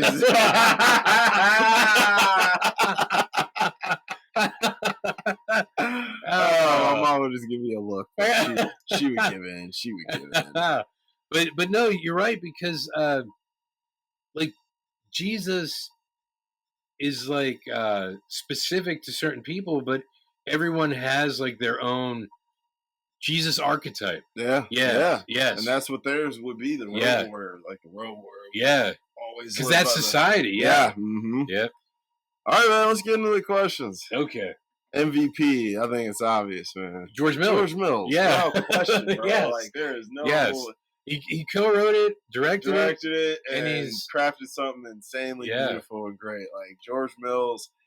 And I'm like, just where your mind was in 1981, I applaud you, bro. Like, this is kind of like how like Planet of the Apes is timeless. Like, we're talking about that. This movie's timeless. It's still so relevant to now. It's insane. And if you think about it, because I was thinking about it rewatching it, like whatever happened to create the Planet of the Apes, this could be like early on what happened in Australia to cause that to occur like 2,000 years later. It's insane, bro. Yeah. It's insane. Peak season. Who you got? That's tough because it's probably one of Mel Gibson's best acting roles. But I almost hate to say him. It might honestly be the Gyro Captain. I said Bruce Spence. Yeah. Because he's done stuff after that. I was like, I don't know him, but I know he killed this movie. And this was probably like, if you asked him what his most defining role is, he'd probably tell you this. Did you ever see Winchester? Winchester's 73? No. It's just called Winchester. It's about like the Winchester house and how it's like haunted and never saw stuff it. About like the family that made the guns. No, I've never seen that. It's kind of crazy. Yeah, Helen Mirren's in it. Oh, I love her. Yeah. I've seen the Jimmy Stewart movie from like, was it 40s or 50s? Yeah, no, it's not bad. But Bruce Spence is in that movie too, but he's older. But I mean, he obviously he has a career, but I think you're right. This has got to be the one. And here's a bit of a spoiler. He's also in. Is he in Thunderdome? Thunderdome. Oh, sweet. But he has a name in Thunderdome, so I don't know if he's the Gyro Captain. Oh, that's lame. But his name is like Jedediah. Maybe it but changes. I think he flies like a plane. Okay, So still it's a same pilot. type of character. Yeah, he's still a pilot. Okay. He might just be older and actually just have a name now. Yeah. All right, so we agree there, Bruce Spence. Yeah, definitely. Because you're right. He stole the show. He did. I'm like, this For guy. a supporting actor, he really supported. He came through. And honestly, you might even say the same for Wes. Wes would have been my next one if it wasn't for the captain. Yeah, Vernon Wells. Vernon Wells. Yes. Okay. Yeah. Yeah, I was like, Wes killed it too. I was like, because like I said when I first saw, I was like, this guy's going a little bit over the top, and then I watched it, I'm like, nah, he's just right. You know where else he played the same type of character, maybe even the exact same character? Weird Science. Is that same actor? Yeah, remember when like those like mutants come into the party? Yeah. That's Vernon Wells. and the dude from like the Hills Have Eyes. Yeah, and that makes sense around when they came out too. Yeah. Yes. Oh man, I have Weird Science on Blu-ray, and I haven't seen it in like maybe like 10 or so years. I've been wanting to watch it. Yeah, you'll see Wes. All right, my man Wesy. Yeah. All right, best quotes. There's a lot. You just go over them because I think a lot. I already said you can run, but you can't hide. Yeah, I was like, I try not to go too crazy because I was like, there's a lot of them. I had don't hurt the snake. Oh yeah, when he first meets the captain and he pops out the crowd. I just was like, what the hell? Booby trap, touch those tanks and oh yeah, that was Mel right there. Same interaction. Super Australian, yeah. That's what I was like. He got a lot better with the accent. I still don't love it. Yeah. Just because I think the reason I don't love it is because I'm so used to Mel Gibson from my era. Yeah. And I'm like, going back and seeing him do an Australian accent, like this is strange. Yeah, because even in interviews, he doesn't. Yeah, that's what I'm like. I never know Mel Gibson with this, so it's just weird for me. The arrangement was, I wouldn't kill you. I reckon you got a bargain, didn't you? Yeah. I'm like, I mean, that's just the Max attitude, you know. Yeah. He don't talk much, but you know, he's like, hey, you lucky I didn't fucking kill you, buddy. I'm just here for the gasoline. You know, when he pulls up, he's like, they're like, yo, what's your business? You know, when they don't trust him because he's wearing black. Yeah. You know, he's like, I'm just here for the gas, you know. And he said, you had a contract, it was with him, and it died with him. Yeah. And I was like, dang, man, you know, I don't get my man. You can't even but Pappagallo was right, He was right. This dude can't confirm your story. Yeah, you just found this motherfucker dead and was like, oh, I'm going to just take him. And as far as they know, he could be working with the other guys. Yeah. He looks just like him. He looks like him, yeah. And I was like, I mean, hope they'd be smarter, get him a white costume or something. Yeah, but he wouldn't look right. I don't think he would. Look weird. Yeah, he looked weird. Like, it was weird. But yeah, so, all right, look around you. This is the Valley of Death. And that was humongous. Humongous. That was him when he's, you know, talking to everybody. Yeah, like the megaphone. Yeah. So I'm like, I mean, this is the Valley of Death. Be still, my dog of war. I understand your pain. Oh. We've all lost someone. And that was right after the feral kid killed his boyfriend. Yeah. And God, that scene is so... Bro, you just don't see that coming. Like, that was a very... Like, when I first saw it, I was like, oh, shit. I was like, yo, you know what makes that scene worse? When Wes is, like, trying to pick up the boomerang, you see the dude's head moving. Yo, I was like... I was like, oh. Yeah, like separating. Mm-hmm. When I say moving, you see it separating. Like, bro, that thing went in there, bro. That thing... Yo. Yeah. Chill. He said, you got yourself a deal. When they cut the deal on him getting the tanker and them giving him the gas. Yeah, because he was like, I'm the only chance you've got. Yeah. Yeah. And just like we were talking about with the girl wanting to leave with the cap, these are my family. And I'm not going to leave these people. Yeah. I thought that was good. And you know what? She was right because I think it gave the gyro captain then a reason to take it on. Yeah, because he's like, bro, because he didn't have anybody. He didn't have anybody either, and he's like, bro, if I'm gonna try to be with this woman, I might as well just roll with these people. It's safer that way. Yeah, and that's when he actually matured, as mature as he was to begin with. You know, age wise, I think emotionally he matured in that moment. And you know, you got to think it's a guy he's been on his own too. Yeah, he had mistakes. Yeah. when your best friends are snakes, you know you're alone. And then he's hanging out with the dead snake. Because Yeah. remember when they go back and find it, it's dead. And then he keeps it. He's like, I'm going to eat it. I'm going to eat it, not you, dog. Yeah. I should have put that in best friends. Yeah. Oh, gross. He said, all right, buddy, well, I got to go feed the snakes now. I'm going to leave you to it. I'm like, this guy. He was funny as shit, dude. Yeah. There's a lot of quotes. I was trying not to, like, get all of them. Yeah. One more.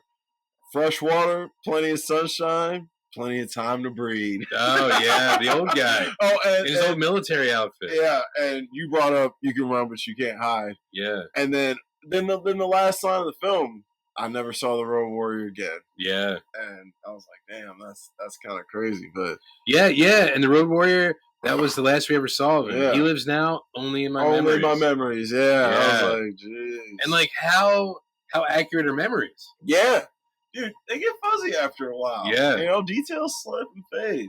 You know, and there's some things you'll never forget. You'll never forget the details of. There's some things like you can dig up your memory. It's like it was yesterday. But here's a good humongous when he's talking right after Be Still My Dog of War. He says, we do it my way. Fear is our ally. Mm-hmm. Yeah, the gasoline will be ours. Then you shall have your revenge. Yep. And I was thinking, like, should I get the entire quote? Because it does fit. I probably should have. Yeah, you're right. What else? Well, here's Toady, the guy that loses his fingers. Mm-hmm. Greetings from the humongous, the Lord Humongous, the warrior of the wasteland, the Ayatollah of rock and roll. Yeah. That did make me laugh. This movie was funny. Yeah. What else you got? That's funny. Oh, my guy, the mechanic. The last of the V8 Interceptors, a piece of history. Piece of history, yep. Yeah. Would have been a shame to blow it up. Because he took off the charge that Max, the booby trap. Yep, the booby trap. Because it was booby trap. Yep, they're like, bro, he's going to die. Oh, my God. One of my favorite scenes. When Papagallo is... like talking, I don't know the exact quote, but when he's, you know, he has the arrow in his leg and he's talking to the mechanic, and that dude is like yelling back and forth what the mechanic's saying about what's wrong with the Max. Oh yeah, that guy. He's like, what was his name? I don't even know what his name was, but I don't even have it. But he's like, you know, oh, it's crack. Hey, and you know, Papa goes, well, what does all that mean? It's like, it'll be about 24 hours. And Papa goes, you have 12. Oh, okay. You know, but that dude that was like the go-between. Yo, there was so he might be my favorite character. There was a lot of random, like, funny parts with random characters. Yeah. Like, there is a lot of random spoken dialogue is funny, or stuff you just see that's funny. Yeah. Like, Wes screaming is funny, because he just... I was like, why? I was like, this guy, bro. It's almost like toe cutter, like hissing or whatever. Yes, there's always someone doing something weird as fuck in these. Oh, that's funny as shit. And you know, Immortan Joe is almost like an amalgam of toe cutter and Lord Humongous. Lord Humongous, yeah, he is. Well, you got any more? You know, I could probably go on, but we should probably move on. Right. You can run, but you can't hide. Yeah, yep. Yeah, that's good. Yeah. All right, what's age the best? Honestly, believe it or not, like, I think the whole film is aged. It's aged quite well. Yeah, it's like a fine wine, really. Yeah, it's aged very well. Because even though it's about, like, a pseudo-apocalyptic era, like, it could still happen because we still rely on gasoline. We rely on gasoline. Like that's always like the gasoline aspect keeps it very relevant. Yeah. It really does. And, like, there's a ton of, like I said, there's a ton of themes in it. Yeah, they're all relevant. Like I brought up the LGBT deal. Yeah, I brought up the essentially judgment of looks on people. Yeah, like, dude, like finding love and being alone, and dude, losing people, and like there's it's very thematically like, rich for a found families. Yes. Like like fighting for something greater than oneself. Like there's so much stuff. Like that's what Max it is a hero movie in a weird way. And the thing is, like, if you think about like Fifi from Mad Max, he's like, people don't believe in heroes anymore. And then these stories that end up happening with Max, they become heroes legends. Yeah. People start believing in heroes because of Max. Yep. And And now the feral kid, he's just telling that story over and over. Oh, yeah, yeah. What else the hell you got? Because that's how we got here. Yeah, you got shit else to talk about. Yeah, this is our gospel at this point. Mm-hmm. Yeah. All right, I had the action, the support of LGBT, and gas prices. Yeah. Well, gas prices there were like your life. Yeah, you're like your life. But I'm like, shit, that's basically what it is now. Yeah. I'm like, damn, man, dude, people gonna have to start performing sexual favors for gas prices soon. Yeah. And that's horrifying. That is horrifying, bro. Yeah, that would suck. Or blow. Yeah, it would blow. It definitely would blow. Yeah. I'd rather, yeah. So, what's age the worst? For me, just like that the lingering boomerang shot. It's not the boomerang shot, it's the lingering of like how long it's taking to actually there's no way it took this thing. long to get there. Because, like, if it's taking that long, I would just walk away. I'm not even going to try to catch that. Whatever. It'll hit the ground. Yeah. Like, how did it even hit that dude in the head as long as it takes to just move out of the way? That's really what I think age is the worst. And it's also a nitpick. It's just a shitty editing choice, I guess. Yeah. I had leather outfits. Age the worst. Dude. But dude, they're going to get road rash otherwise. You're right.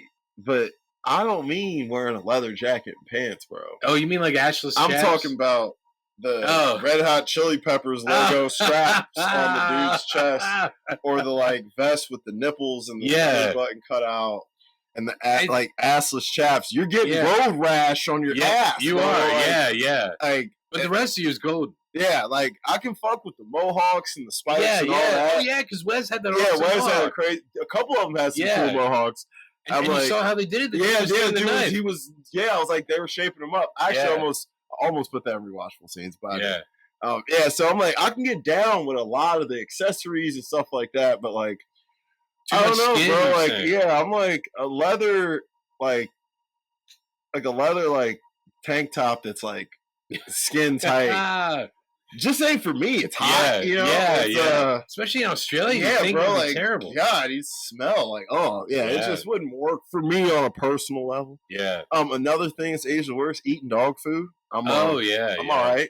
I'm all right there. Yeah. But if that's all you had, of course, Alpo, of course, baby. I'd rather eat that snake. I'm not even fucking kidding. I'd rather eat a snake. That's dog like food smells so bad, dude. That's like in Romancing the Stone. You miss that snake.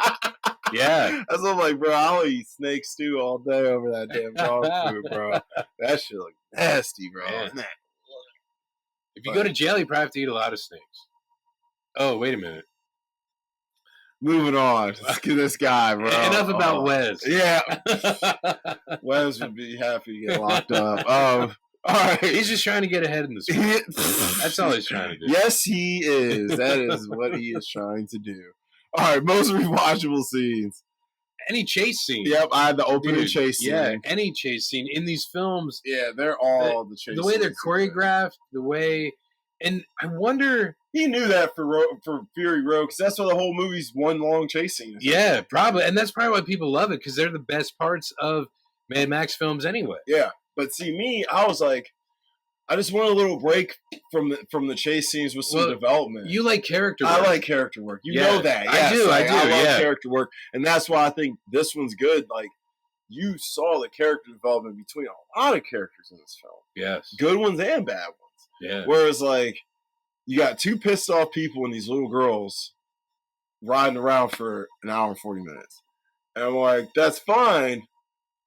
But I wanted to know about these people. Yeah. I wanted to feel some. I felt nothing for any of these characters. And I think that was where my disconnect was. Because like I said, the action stuff is there. Maybe after Furiosa, like hopefully the it hits a little bit. Yeah. Yeah, maybe. Because you'll know more about her story. Yeah, because, I'm going to watch it. ATJ, Chris Hemsworth. Come on, yeah. Bro. I'm there for that. But, I said the opening scene. When he meets the captain, of course. Oh yeah, that's a great scene. Great scene. We talked about any that. scene with the captain is great. Yeah, all the captain. Even the rescue scene of Max, you barely see the captain, but you know he's there. You know he's there. Mm-hmm. You know it's him. It's almost like you're seeing things from his point of view. Yeah, it's weird. They kind of do frame. He frames these films kind of like he definitely likes to have a secondary character that's just as important as Max. Yeah, you're right, because we talked about Goose in the first one. Because I'm like when I watched the first one, I was like, dude, is this Mel Gibson's movie or this dude's? So is the captain then sort of like Jim Goose in the way that Jim Goose was like a big goofball, sort of in the first one? Yeah, he was a quirky, weird dude, but he was still skilled and talented. He was just like the Cap. Yeah, so, yeah. All right, I had the Clockwork Orange type assault scene. Oh which yeah, I don't know if it's necessarily watchable, but but I just think it was good to paint the frame. Yeah. An homage. Yeah, I'm like, I just thought it was good to point out. Of course, when the kid kills Wes's boyfriend. yeah. that whole scene is nuts. Yeah, because you're getting the dynamic between like the guys in white and the leather daddies. The leather daddies. Yeah. So yeah. Just the whole concept of like somebody's like, we all gonna wear freaky ass leather shit and ride around and we're gonna be hardcore. We're gonna be hard. Like ain't nobody gonna fuck with us. We're the hardest dudes around. Like, but that's what like we know you're the hardest dudes around. Like what I'm saying? Like, we know that. This leather's chafing. Yeah, it's chafing hard. I hope you got that baby powder on deck, bro. Like shit. Oh my lord. God, it's like it's really hot today. It's sticking to me. Yeah. I can't take it off. Oh. So all right, I said when Max steals the truck. Oh yeah, to bring back. Yeah. Insane. Like you said, barely gets back. Yeah. And of course and when he gets back, that's when like Wes and a couple of the other guys attack. That's a great that whole thing. That whole scene. That's what's like that whole thing. And then of course it sets us up. And for the best scene, the final chase scene. Yeah, and that's the final chase scene is essentially like a shortened version of Fury Road. Yeah. He's in a truck. He's getting attacked. All these dudes from all the sides coming. Yeah.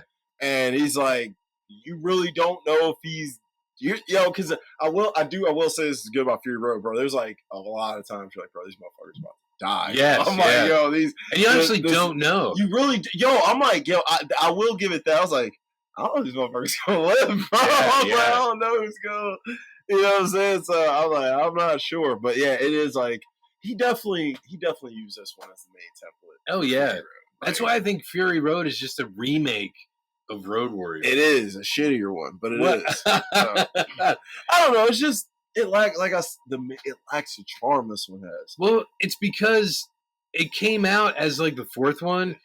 About 2018, 30 years after the we're third talking one. 2018. It was 2015 or 15. Yeah, it was literally 30 years after Beyond Thunderdome. Yeah. So if people even watching them, you're not really going to connect because it's Tom Hardy now. Mm-hmm. And I'm as much as I love Tom Hardy, I'm on Team Gibson for these. Yeah, Mel Gibson obviously is Max. He's Max. I'm Team Gibson for these. Yeah. So. That's why for rewatchable scenes, best characters. Oh, obviously Gyro Captain, Max. Mm-hmm. You know what? I think I would say like I don't like the feral kid. I had him in best characters. Really? I did. Because he seemed to just get in the way. He did get in the way. Yeah. He did. Just like all kids do. Yeah, I guess.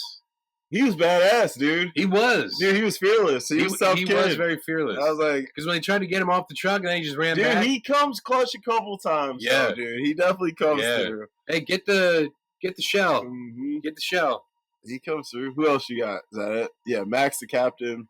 I don't know about Warrior Woman and Papagallo. I had Warrior Woman. Yeah. And I didn't have Papagallo. Yeah.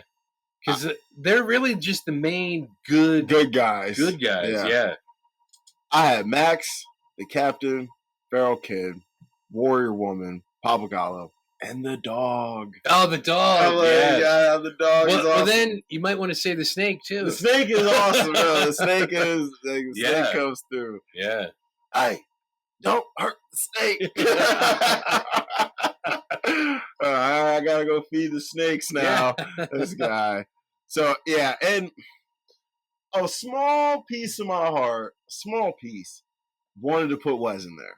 I was thinking that too because he represents a lot of emotions. Yeah, I was gonna say emotionally you can empathize with him because of his loss, not necessarily like his actions. Yeah, I was like he's a piece of shit, but you understand it's a good character. Yeah, and you understand like some of his actions after that occurs because of his rage, and he doesn't know how to handle his emotions. Yeah.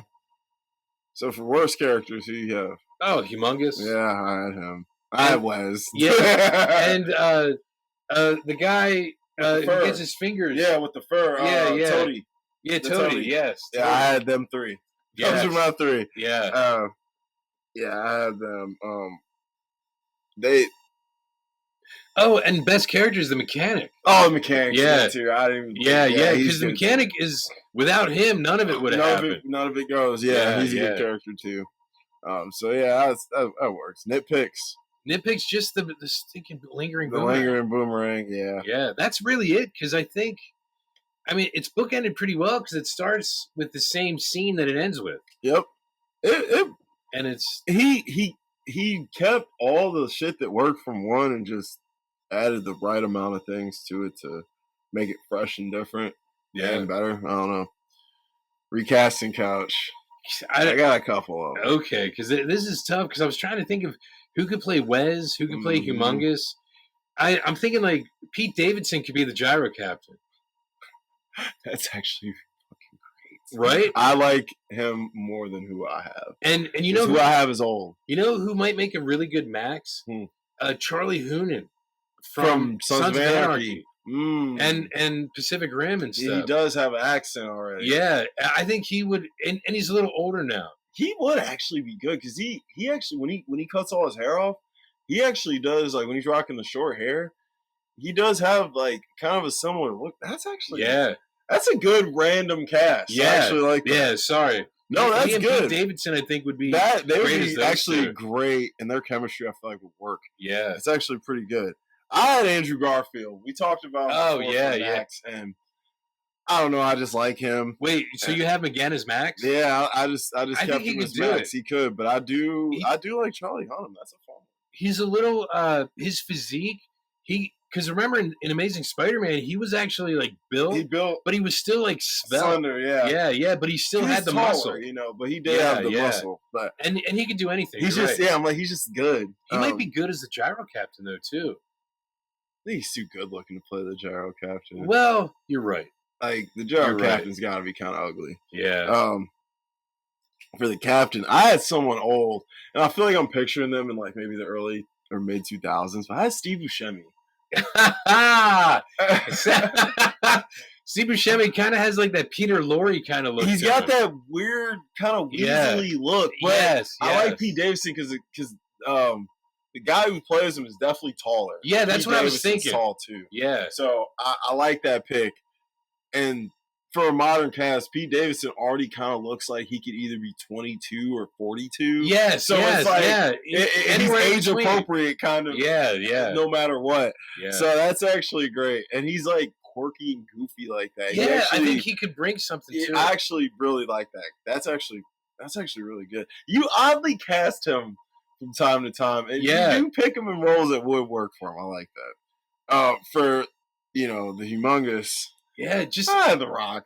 Yeah, because like but he wouldn't want his face covered. Yeah, he wouldn't. I'm not any guy. Yeah, I was thinking like any random wrestler. Dude. We get John Cena. Yeah, I mean, like, and John Cena would kill it. He would, or Batista even, or God, but he doesn't like to do. He doesn't like to take his shirt off anymore.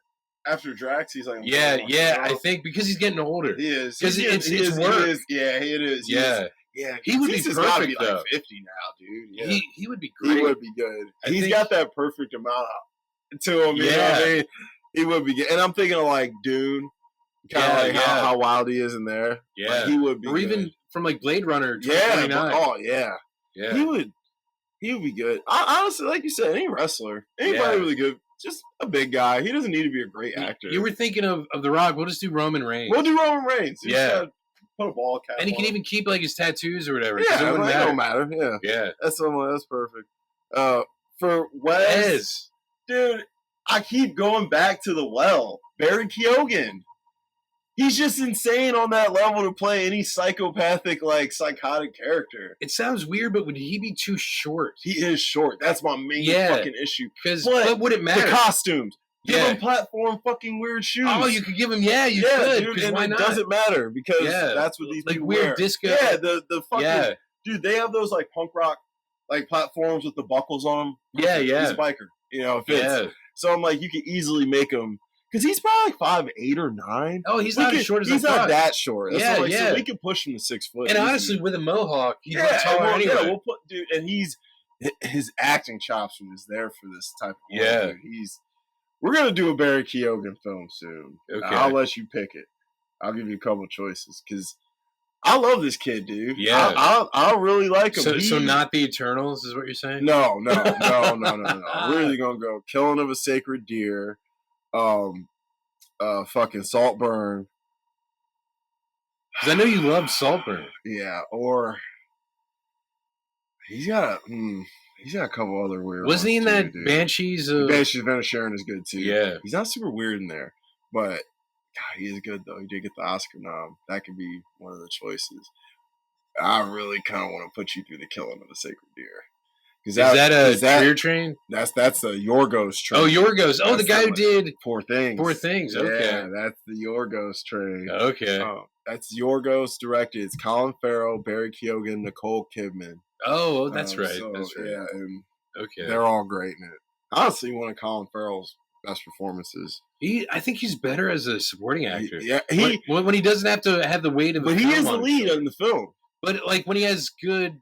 When he has, like, dude, I don't know, lately, he's been killing the leads, dude. Like, really? Now, we're talking about Batman, like, though. The Penguin, that incredible. is probably his best performance. Yeah, like, dude. You don't even know it's him. Dude, I had no idea. He had me cracking up. I'm like, yo, that was Colin fucking Farrell? Yeah. But Banshees of Inisherin, great leading role. I like him in Bruges. Oh, yeah. Another good leading role. Killing of a Sacred Deer. So is he better in independent film? Yeah, yes. Yeah. He's an indie guy. Yeah. He's an indie guy. So I'm thinking more like, because, when he first came out, people were like, look at this hot guy. Yeah. Like, he was a blockbuster guy. Yeah. I do think he held it down in, like, Miami Vice if we want to go, to his older career. Well, but you did have Jamie Foxx. Jamie Foxx definitely took some of the pressure off his shoulders. Yeah. And Michael Mann, obviously, like you said, Michael Mann's going to help you out, too.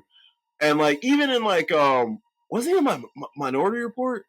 He was with Tom Cruise, right? Yeah. That was a good early supporting role. And of course, everyone's going to criticize me, but I love Miss Bullseye. Like, because you love that Daredevil. Yeah, dude. Like, everybody's like, look, the director's cut of Daredevil was good. Like, I don't know. I think I was a kid when it came out. I grew up with it. It was, it's one of them type of films. Everybody has a film that sucks that they like.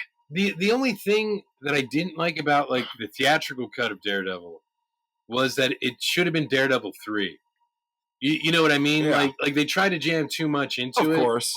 But, like, Ben Affleck was good. He was good. Jennifer Garner was good. Oh, my God.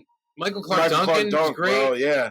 And I like that adaptation they used the Kingpin. Like, that was cool. And Colin Farrell, dude, he looked cool with the shaved head and the fucking bullseye. Like, I thought it was cool. Yeah, and you're right. He did do a great job. Yeah, I'm like, Colin Farrell, he's had some bad movies and some bad roles. He was good. He's had way more good ones than bad ones. He was also good as Jerry Dandridge in the remake of Fright Night with Anton Yelchin. I fucking saw that. I love Anton Yelchin. And David Tennant as Peter Vincent.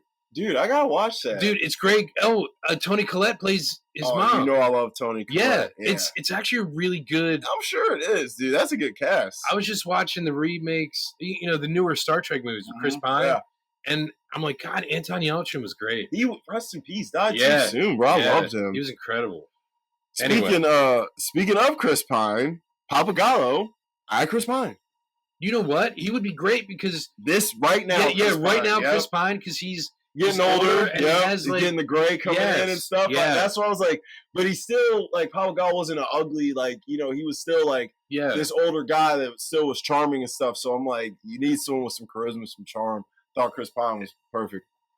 I agree. He would be perfect because I love Chris Pine. Yeah, I'm like, I love Chris Pine. And obviously, Emily Blunt could be Warrior Woman. Bro. So I like that more than who I had. My pick, I'm just like on recency bias because I think I fell in love with Saoirse Ronan last night. Oh, okay. So I had Saoirse Ronan for the woman. But I think Emily Blunt's perfect, dude. Yeah. She's perfect. She's right. And I know you love her. And I love Emily Blunt. Emily Blunt is like my number 2 working actress right now as far as talent. Like, it's Cate Blanchett, Emily Blunt, and honestly, bro, Saoirse Ronan might be third right now. Wow. She is fucking good, bro. She's she's only 30, but like, dude, she feels like a legend already. It's weird. Well, dude, like, she was even good in Grand Budapest. yeah, That's one of her early real roles. small role, incredible, Yeah. bro. And she's dating the lobby boy. Yeah. Oh, so cute. Zero. Zero, man. We my might have man. to do that film Dude, sometime. hell yeah. We ain't done no Wes Anderson. Not yet, no. That's kind of insane. That is we insane. both love Wes Anderson. You know I love and we Mr. haven't, Fox, dude. man. Come on, bro. Mr. Fox, Bottle Rocket, Tenenbaums. Tenenbaums is Rushmore. my all-time favorite West, bro. I can watch the movie anytime. Put that on any fucking time. Killer soundtrack, dude. Moonrise Kingdom is incredible. Oh yeah, like bro, did you watch Henry Sugar? I haven't yet. No. Bro, is that the one? So with, good. Dev Patel, Cumberbatch, yeah. dude. Is Ray Fiennes in that one too? No, Ray Fiennes is in the other short film he did, the Rat Catcher. That's pretty weird, but dude, Henry Sugar's great, and he won an Oscar for it, and he wasn't even there to get it. Wow. He's like, he said, no, I want one for my feature. Dude, yeah. He's like, bro, let's keep real. He probably should have won for Grand Budapest. Incredible film. Harvey Keitel. Dude, he should have. Everyone in that film was just... Bro, my man Adrian Brody in that film, bro. Coming for that damn painting, bro. Yeah, and I love... Very fine, though. Come on. I just love when, like, if I find out that you laid one finger on my mother, I thought you said I was a faggot. I thought you said I was yeah, bro. Like, bro, you know I banged your mom. Bro. Yeah. So the sweating. You go from her. Dude, that is an incredible cast. Like, you got Jeff Goldblum, Tilda Swinton, Willem Dafoe, Adrian Brody, Saoirse Ronan. Like, I know I'm forgetting. Oh, fucking the one old dude from Amadeus. F. Murray Abraham. Yes, I was like, why can't I remember his name? Yeah, him. Jude Law. Yeah, I'm like, yo, Wilkinson. Yeah, I'm like, there's bad dudes in there. Yeah, like that dude, that movie's incredible. God, Wes is honestly like Wes's worst movie to me might be French Dispatch, and it's not even that bad. Yeah, I was like, it's not even bad. I was like, so if that's your worst movie, you know what? I would agree because I watched it, but I wasn't moved by it. Yeah, I didn't love it. Like, I like Asteroid City more than that. Asteroid City was pretty good. It's like, it's one I had to let fester in my mind. Yeah. And the more I think about it, the more I think it's great. And I love Tom Hanks chewing up Wes dialogue in there. He was something else. He should have been in Wesley movies, bro. Yeah. Like, he should have been in Wes movies a long time ago. He was kind of made for, like, that color palette. Yes. I'm like, dude, it made him look youthful and vibrant. It was weird. Anywho, so yeah, I think I like Emily Blunt more for the Warrior Woman. Yeah, I like who we got. Like, if we can go Charlie Hunnam or Andrew Garfield, either one of them. Definitely Pete Daves. Insert wrestler. For Humongous. Yeah. Barry Kay for Wes. Yeah, I think that would work. Yeah, Chris Pine for Pappagallo and Blunt for Warrior Woman. And Jason Schwartzman could be Toady. Yo, he could. Yeah. Just to throw a Wesley guy in there. That's what I was just thinking as we were talking about. Like, I think he would be pretty good as that guy. Even like the Darjeeling Limited is fucking good. And like people sleep on that. And like you get one of the best Owen Wilson, Adam Brody, and Jason Schwartzman performances all in that one film. Yeah. And their chemistry, they all look nothing alike. They did feel like brothers. It was weird. I don't know. I love that movie. And look, you get Angelica Houston, who's always great in West movies. You know what I mean? Like, love her in Royal Tenenbaums. Oh, yeah. So much. Wish she would have used Danny Glover again. Loved him. And now, just really quick, I think the MVP of Royal Tenenbaums is Pagoda. Dude, he's so funny, cuz. You see him, like, doing a handstand in the background? He's just always there doing or saying the most random shit. Yeah. When you find out he's the one who stabbed him. And then he took him to the hospital. He's like, we've been riding together pretty much ever since. But the MVP of that film, I'm sorry, it is the Gene fucking Hackman, dude. I think it's him and Pagoda. Pagoda's great. Pagoda might be best character. Yes, best character, but you're right. Gene's probably MVP. There are no teams, Jazzy. I was literally just about to say, there are no teams. I was just about to say that. I'm like, bro, that's one of Gene Hackman's best lines. And he got a lot of good lines throughout the last 40, 50 years. Bro. Yeah. Like, that's Hackman, dude. Yeah. He is the man, bro. He is. Last couple years, I've really grown to, like, understand why so many actors are like, bro, Gene Hackman was, like, my big like Denzel was Yeah. like, I want to do the fucking submarine movie. Oh, Hunt for Red October. No. Oh not that no, one. yeah. Oh, you're right. I'm sorry. God damn it! Why can't I think? Crimson Tide. Yes. I don't know why I can't think of that. There's all these damn too many submarine movies. Yeah, there are. Yeah, Crimson Tide, great film. Denzel's like, the only reason I want to do that movie is because I want to work with Gene. Really? I just want to work with Gene before I die. Wow. He was like, so. Yeah. And look, his Lex Luthor is like the best. Bro, Lex the best Luthor. one. Yeah. Yeah, it's like, and it's a weird. It's like he's it's funny. not what I. Yes, it was like it's not Yeah. what I pictured Lex Luthor, but like it fucking works, man. Yeah. Anyway, sorry. So unanswerable questions. Where did Max go? Yeah. What next? Really? What next? Where did Max go? Where did he come from? Where did he come from? Because we know like the first film, but this is obviously later. Yeah. So what happened to him in between? Things. He definitely wasn't just driving this whole time. No, Max ran some things. He obviously trained that dog very well. Yes, he did. Because he didn't have the dog in the first one. Yeah. So stuff happened, and he got a dog. So what this happened? This ain't the same dog from the first one? I don't think so. No. That dog died, right? The guys killed it. They hung it in the forest. Right. So he got a new dog. Yeah, I was like, that dog died. Yeah. Oh, God. Man, the animal cruelty in these films is... And it's weird because animals are scarce. Yeah, bro. I'm like, so I'm not trying to kill no Annies, bro. Unless, you want them for food, really. I mean, if I'm going to eat, unfortunately, bro, you might have to eat. You have to eat a dog or something, dude. Like, and that was weird because I was watching this French movie called The Conformist yesterday, and like, I was really excited to see it. And it was okay. But like, there's this dude, and he's talking about how he eats cats, and it was really throwing me off. But anyhow, so he eats pussy. He does eat pussy. Ooh, tasty. All right, prop you want for the movie? Oh, always that car. Yeah, I almost put the Pursuit Special, but with this one, I went with the Gyro Chopper.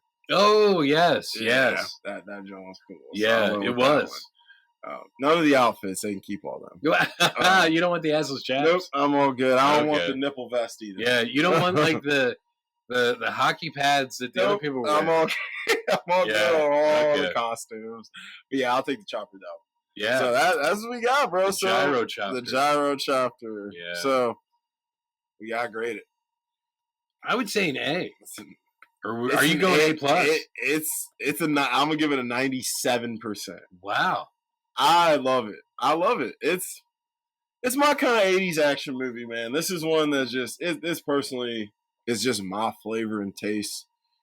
It doesn't overstay its welcome. It comes in, it impacts you, and it leaves. And that's what you want from a film like this. Yeah. You don't need a 2.5 hour film to make something fun and good. Like George Miller, he keeps all these short, and I like that. And like he knows how to hit these beats. It's very well edited. And they only happen over like a couple days. Yeah. Like, it's not like this isn't a dragged out, and all the plots are simple. All this shit works. It all works. 97% A. So yeah, that's where we're at with it. So I guess we gotta complete the trilogy. Do Beyond Thunderdome. We'll do Beyond Thunderdome. Yeah. So we'll wrap up Mad Max and maybe we'll get into some more drama. We'll do a Wes Anderson after that. Yeah. Because I'm shocked we haven't done Wesley. I am too now that we're talking about I'm like shit. And you can pick which one because I love them. We've watched pretty much. We've watched probably more than once. So. I just haven't watched like his newer ones from Netflix. But I can. I just haven't. Henry Sugar's only 40 minutes. Really? Yeah, it's a short film. Okay. Yeah, it's really, dude, you're gonna love it. It's Cumberbatch. Yeah. Cumberbatch. He's underrated. But anywho, all right, guys. Thank you for listening. I'm Dom. I'm Jamie. And this was the Cutting Room Floor.